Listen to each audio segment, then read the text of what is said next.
Més coses, soterrar la mat en els punts de més impacte ambiental i paisatgístic. Aquesta és la proposta que ha fet el portaveu de Convergència i Unió al Parlament, Felip Puig, durant la compareixença que ha mantingut aquest matí davant dels mitjans de comunicació. Puig considera necessària la interconnexió elèctrica amb França, però creu que s'està portant a terme de manera equivocada.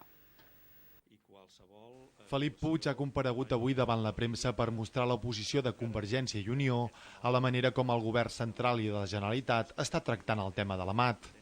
El portaveu de CiU ha carregat contra les expropiacions els discursos contradictoris i la manca de diàleg amb el territori que envolten a la línia de molt alta tensió. En aquest sentit, ha dit que, si és necessari, s'hauria de soterrar la mat en els trams de més impacte paisatgístic. Exigirem que aquesta línia, que creiem sincerament que s'haurà d'acabar fent, ha d'estar consensuada amb el territori i s'ha de fer amb els criteris de màxim respecte ambiental. I que si en anteriors anys hi ha hagut governs que han estat capaços de soterrar 4 quilòmetres de línia d'alta tensió en els municipis de Sant Adrià del Besòs i Santa Coloma de Gramenet, s'hauran de soterrar els quilòmetres que calgui d'aquesta línia per evitar els impactes en els nostres municipis, en els nostres territoris i en els nostres espais protegits.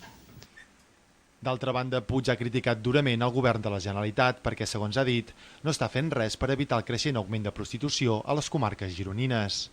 El portaveu també s'ha referit al pacte per les infraestructures, ja que considera urgent evitar la seva aprovació pel desenvolupament de la demarcació i de Catalunya.